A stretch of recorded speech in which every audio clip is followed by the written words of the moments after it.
Baada ya rais wa Burundi Evariste Ndayishimiye kumpa onyo rais wa Rwanda Paul Kagame kwamba ana plani ya kuweza kuishambulia nchi yake kufuatia waasi ambao anawatumia ambao wako mipakani kati ya nchi ya Rwanda pamoja na Burundi. Sasa rais wa Burundi Evariste Ndayishimiye baada ya kushtukia mission ya rais Paul Kagame wa Rwanda, sasa aliamua kuweza kumpa onyo rais huyo. Sasa rais wa Burundi Evariste Ndayishimiye kwa kweli amekuwa akiongea kwa hisia kali sana kuhusiana na kile ambacho kimeweza kutokea baina ya Burundi na Rwanda, lakini vile vile baada ya Paul Kagame kuendelea kuwasapoti M23 ambao wameweza kupelekea maafa makubwa sana katika Jamhuri ya Kidemokrasia ya Kongo katika miji kama Goma, Bukavu na Kivu Kaskazini na Kivu Kusini.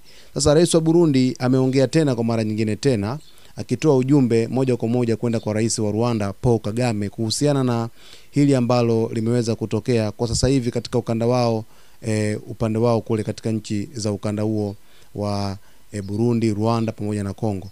Rais wa Burundi amesema kwamba yuko tayari kufanya mazungumzo na nchi zenye mizozo ili kuleta amani.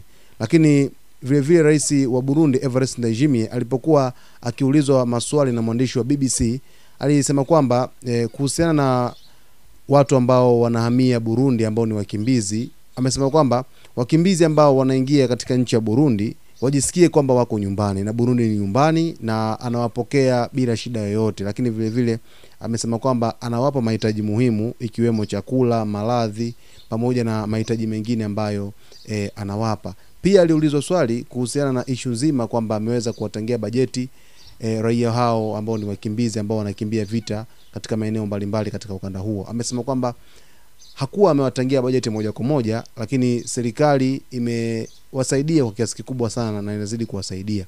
Pia amesema kwamba Warundi wa pale Burundi wana roho nzuri sana na amekuwa akiona wakiwasaidia baadhi ya wakimbizi ambao wamekuwa wakipata tabu na kuweza kuhama maeneo yao na kuweza kuhamia katika nchi ya Burundi. Amesema kwamba Warundi wana mioyo misafi sana ya kuweza kusaidia kabisa. Na pia alipoulizwa swali lingine kwamba amekuwa akiona nchi ya Burundi kupitia jeshi lake limekuwa likisaidia sana nchi mbalimbali ambazo zimekuwa zikikumbwa na matatizo, na rais Evariste Ndayishimiye alijibu kwa kusema kwamba sio tu Kongo pekee yake kusaidiwa na Burundi, kwa sababu kwa hivi sasa tunafahamu kwamba majeshi ambayo yako pale Kongo yanalinda amani ni jeshi la Burundi, jeshi la Uganda na jeshi la Tanzania. Sasa amesema kwamba 2007 pia ilisaidia Somalia kulinda amani kipindi ambacho walikuwa wanakipitia cha mgongano wa vita vya wenyewe kwa wenyewe. Lakini vile vile Jamhuri ya Afrika ya Kati, Central Africa, pia Burundi imehusika sana kwa ajili ya kuweza kuisaidia Jamhuri ya Afrika ya Kati ambayo ilikuwa ikipitia kipindi kigumu nacho cha vita za wenyewe kwa wenyewe. Lakini rais wa Burundi Evariste Ndayishimiye amesema kwamba nchi yake imeweza kutoa jeshi katika Jamhuri ya Kidemokrasia ya Kongo kwa ajili ya kwenda kusaidia kuweza kulinda amani katika nchi ya Kongo, ambapo kwa hivi sasa bado hatari ni kubwa sana katika upande wa Kongo, ambapo vita vinazidi kurindima kwa aina yake, huku hofu ikizidi kuongezeka. Japokuwa serikali ya DRC ilitoa tamko kwamba endapo mtu atafanikiwa kuweza kufanikisha kukamatwa kwa viongozi wa M23, basi kuna donge nono ambalo liliahidiwa zaidi ya USD milioni 5 ambazo zimeweza kuahidiwa na serikali ya Jamhuri ya Kidemokrasia ya Kongo. Hivyo alizungumza na kusema kwamba hatuwezi kukimbia vita, tutaendelea kuwasaidia Kongo kwa sababu Burundi ni nchi yenye moyo safi, ni nchi ambayo Warundi wamenyooka, wana mioyo misafi ya kuweza kusaidia.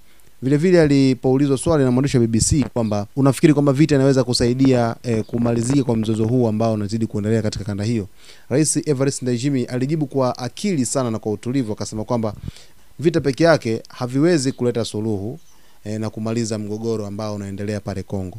Hivyo amesema kwamba kuna muda yeye mwenyewe huwa anakasirika sana kuona watu wanajua solution ya kitu, lakini vile vile wanaendelea kutafuta solution ambayo sio sahihi, wanaenda kwenye vita, na kwenye vita hivyo wanaona kabisa baada ya kuweza kuwaua watu wanaanza mazungumzo.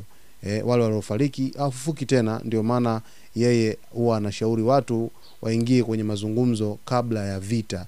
Hivyo wakishindwa mazungumzo, basi njia ya vita ndio njia ya mwisho, lakini mazungumzo yanatakiwa yafuatwe kwanza kabla ya watu kuweza kuingia vitani. Kwa hiyo Rais Evariste Ndayishimiye amekasirishwa sana kuona watu wanajua ukweli, lakini wanaamua tu kuingia vitani kwa sababu zile ambazo labda wanazifahamu wao. Kwa hiyo Ndayishimiye amekemea kabisa kauli hii, na amesema kwamba mara nyingi amekuwa akitoa ushauri kwa mbalimbali au watu mbalimbali ambao wamekuwa wakiingia kwenye migogoro kama hii ambayo inapelekea raia wasiokuwa na hatia kuweza kufariki dunia.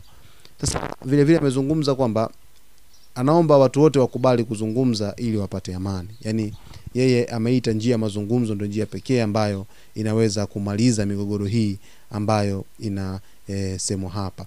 Lakini aliulizwa swali na mwandishi wa BBC kwamba vipi swali kuhusu madini au rasilimali ambazo ziko katika ukanda ule ndio hizo ambazo zinapelekea marumbano kuweza kutokea.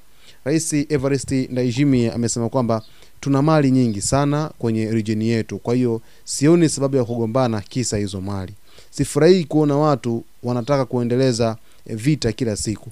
Tunaweza kuwa matajiri na tuna mali nyingi bila hata kuweza kugombana.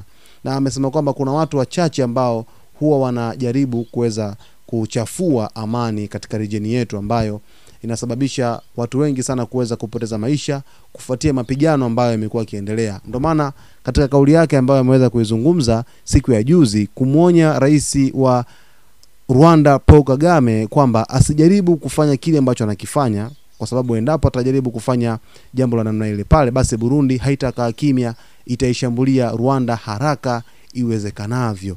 Na amempa onyo kali rais Paul Kagame kwamba hao magaidi ambao wanawazungumzia basi awalete mikononi mwake, na alishazungumza naye kwamba walikubaliana kuhusiana na magaidi hao ambao ni vikundi vya waasi ambavyo wanatumiwa kimagendo na nchi ya Rwanda, ambapo rais Paul Kagame amekuwa akifanya hivyo kwa tuhuma ambazo zinampelekea, na hata rais wa Burundi mwenyewe Evariste Ndayishimiye amemshutumu rais Paul Kagame, rais wa Rwanda, kwa kusema kwamba aache hiyo tabia, lakini kwa plani zake ambazo anapanga kuweza kushambulia Burundi basi atasababisha vita vikubwa.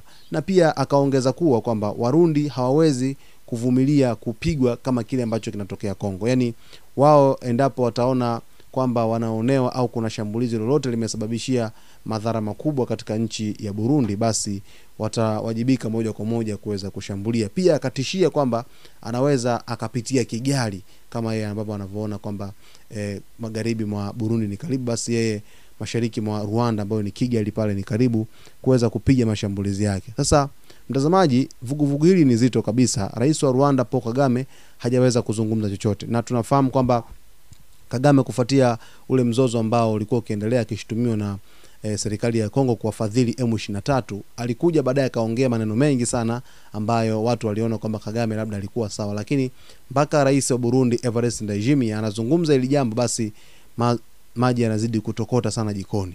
Sasa mwisho wa siku tutaona nini ambacho kitatokea, lakini kwa taarifa zijazo mtazamaji, ni kusihi kama upo Burundi, upo Marekani, upo Rwanda, upo Tanzania, upo Uganda, unatufuatilia sisi Zone Media, basi usisahau kusubscribe channel yetu, lakini kulike video zetu, kucomment pamoja na kushare.